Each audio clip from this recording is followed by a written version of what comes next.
स्वाति की शादी के बाद ससुराल में उसका पहला 15 अगस्त पड़ रहा था।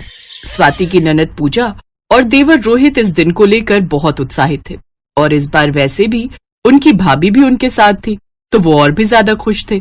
रोहित भैया, आप 15 अगस्त के लिए पतंगे कब लाओगे? परसों तो 15 अगस्त है। बस संदीप भैया भी तैयार हो रहे हैं, उनके साथ चला जाऊंगा, टेंशन मत लो।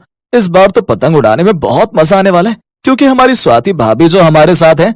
माँ, 15 अगस्त पर क्या बना रही हो? वही भटूरे छोले सोच रही हूँ और साथ में दही भल्ले।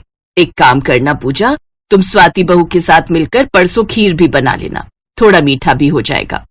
ठीक है माँ। रोहित, तुम तैयार हो? चलो पतंग खरीदने चलते हैं, फिर भीड़ हो जाएगी मार्केट में। हाँ भैया, चलता हूँ, बस ये सैंडविच खत्म कर लूं। तभी पड़ोस में रहने वाली शर्मा आंटी और उनकी बहू कपड़े सुखाते हुए बात करने लगती हैं। कौशल्या जी, हमारी बहू तो इस बार फिर से पतंगबाजी प्रतियोगिता में भाग ले रही है और इस बार तो बहुत बढ़िया इनाम है। रेखा बहू, कहाँ का है वो इनाम? गोवा में घूमने का 2 रात 3 दिन का पैकेज है। हाँ, गोवा में घूमने का इनाम। वैसे स्वाति को पतंग उड़ानी आती है क्या? स्वाति बहू इस प्रतियोगिता में हिस्सा लेगी क्या? स्वाति को पता नहीं। क्यों स्वाति, तुम्हें पतंग उड़ानी आती है क्या? जी माँ जी, मुझे पतंग उड़ानी आती है, पर काफी सालों से उड़ाई नहीं। जब छोटी थी तो भैया के साथ उड़ाती थी। भैया मुझे पतंग उड़ाना सिखाते थे, फिर उसके बाद पढ़ाई लिखाई में बिजी हो गई तो इतनी पतंगे उड़ाई नहीं। फिर तो कोई फायदा नहीं है स्वाति, क्योंकि मैं तो पतंग उड़ाने में बहुत माहिर हूँ। मैं बहुत सालों से पतंग उड़ा रही हूँ और इस पूरे एरिया में मुझसे पतंगबाजी में कोई बहू नहीं जीत सकती। वो तो है, मेरी रेखा बहू बहुत अच्छी पतंग उड़ाती है। पिछले 4 सालों से पूरी कॉलोनी की बहुएं भी मिलकर मेरी बहू को पतंगबाजी में हरा नहीं पाई। शर्मा आंटी, क्या पता स्वाति भाभी इस बार रेखा भाभी को पतंगबाजी में हरा दे और गोवा घूमने का मौका हमें मिल जाए। स्वाति भाभी, इस बार आप इस पतंगबाजी प्रतियोगिता में हिस्सा ले लो, ताकि इस मोहल्ले में सबको पता चले कि हमारी नई भाभी कितनी अच्छी पतंग उड़ाती हैं। हाँ, क्यों नहीं स्वाति, तुम भी अपना नाम इस प्रतियोगिता में लिखवा दो और 15 अगस्त के दिन सब बहू के साथ मिलकर पतंग उड़ाना। कम से कम जीतोगी नहीं तो पतंग उड़ाने का मजा ही ले लोगी। स्वाति, मुझे पूरा भरोसा है ये पतंग की प्रतियोगिता तुम ही जीतोगी। संदीप भैया ठीक कह रहे हैं, पतंग की प्रतियोगिता हमारी स्वाति भाभी जीतेंगी। भाभी, हम अभी बाजार जा रहे हैं और आपके लिए बढ़िया पतंग और मांझा खरीद कर ले आएंगे। हाँ, ये ठीक रहेगा। इस बार हमारी नई बहू पतंग उड़ाएगी। शर्मा आंटी और उनकी बहू मुंह बनाती हुई वहाँ से चली गई। उधर सब पतंग प्रतियोगिता के लिए तैयारी करने लगे। स्वाति बहू, अब कल का सारा खाना बनाने की जिम्मेदारी मेरी और पूजा की रहेगी। तुम बस पतंग उड़ाने का अभ्यास करो।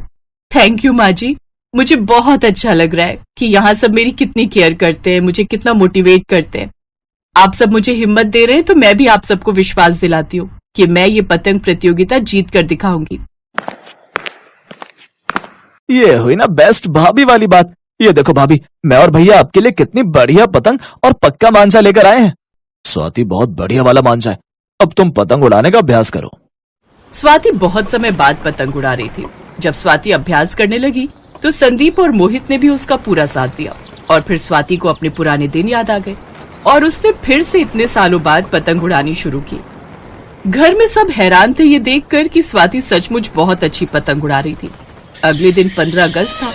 सुबह से ही सब अपनी छतों पर पहुंच गए और पतंगे उड़ाने लगे।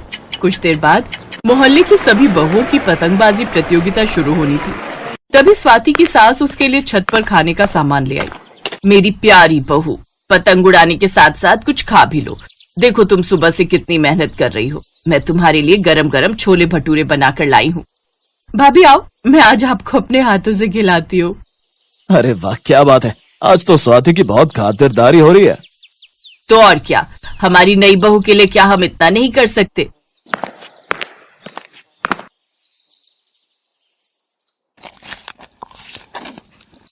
थैंक यू माँ जी, छोले भटूरे बहुत स्वादिष्ट बने, पर मैं तो आपकी बिल्कुल भी मदद नहीं कर पाई। कोई बात नहीं बहू, तुम भी तो कितनी मेहनत कर रही हो। अब तुम अच्छे से पतंग उड़ाना और इस प्रतियोगिता को जीतना। भाभी, प्रतियोगिता शुरू होने वाली है, बस आप रेडी हो जाओ। अरे बहू, तैयार हो ना मेरी बहू के साथ प्रतियोगिता में भाग लेने के लिए? जी आंटी जी, मैं तैयार हूँ। अरे राजेंद्र भाई साहब, आपकी बहू मिसेस कपूर, आपकी बहू और मिसेस वर्मा, आपकी बहू, आप सब रेडी हो ना? हम सबकी बहुएं तैयार हैं। अरे इस बार तो कौशल्या जी की भी नई बहू प्रतियोगिता में हिस्सा ले रही है। हाँ, मेरी बहू भी हिस्सा ले रही है। तो ठीक है, जो भी आज की प्रतियोगिता जीतेगा उसको गोवा घूमने का मौका मिलेगा, वो भी विद फैमिली। बस थोड़ी देर बाद ही सभी बहुओं के बीच प्रतियोगिता शुरू हो गई और सभी बहुओं ने अपना हुनर दिखाना शुरू किया। धीरे धीरे सभी बहुएं थक गई, कोई भी ज्यादा देर तक पतंग नहीं उड़ा पाया। आखिर में शर्मा आंटी की बहू रेखा और स्वाति ही रह गए थे। अब उन दोनों के बीच प्रतियोगिता चल रही थी। बहुत बढ़िया भाभी, आपने एक और पतंग काट दी। स्वाति क्या बात है, तुमने तो कमाल कर दिया। बस अब शर्मा आंटी की बहू रेखा की भी पतंग काट दो, फिर तुम ये प्रतियोगिता जीत जाओगी। हाँ, मैं पूरी कोशिश कर रही हूँ। स्वाति का ध्यान रेखा की पतंग काटने में था, तभी बारिश आनी शुरू हो जाती है। अरे अगर तेज बारिश आ गई तो भाभी ये प्रतियोगिता जीतने से रह जाएंगी। पड़ोस वाली रेखा भाभी के तो मजे आ जाएंगे, वो तो पहले इस प्रतियोगिता को हार रही थी। ऐसा है कौशल्या जी, अब इस प्रतियोगिता को खत्म करते हैं। हिसाब बराबर हो गया। इस प्रतियोगिता में इस बार कोई भी नहीं जीत पाया और वैसे भी बारिश तेज होने वाली है। शर्मा आंटी, मुझे बारिश में पतंग उड़ाने की आदत है। हाँ, ये अलग बात है, आपकी बहू रेखा को बारिश में पतंग उड़ाना नहीं आता। मैं तो जब तक ये आखिरी पतंग काट कर प्रतियोगिता जीत नहीं जाती, मैं अपनी पतंग को नीचे नहीं उतारूंगी। फिर क्या था, हल्की हल्की बूंदाबांदी में स्वाति की पतंग उड़ती रही और रेखा घबरा गई और उसकी पतंग हिलने डुलने लगी। मौका देखते ही स्वाति ने खींचकर रेखा की पतंग काट दी। सबकी खुशी का ठिकाना नहीं था। स्वाति ये प्रतियोगिता जीत चुकी थी। स्वाति, तुमसे अच्छी पतंग मैं उड़ा ही नहीं सकती, ये बात मैं आज जान गई हूँ। प्रतियोगिता जीतने की बहुत बहुत बधाई। थैंक यू रेखा, तुमने भी अच्छी कोशिश की। स्वाति अपनी सास के पैर छूती है। पूजा अपनी भाभी के गले लगकर बधाई देती है। संदीप और रोहित भी बहुत खुश थे। प्रतियोगिता का इनाम गोवा घूमने का था। कुछ दिनों बाद सब मिलकर एक साथ गोवा ट्रिप पर जाते हैं और खूब एंजॉय करते हैं।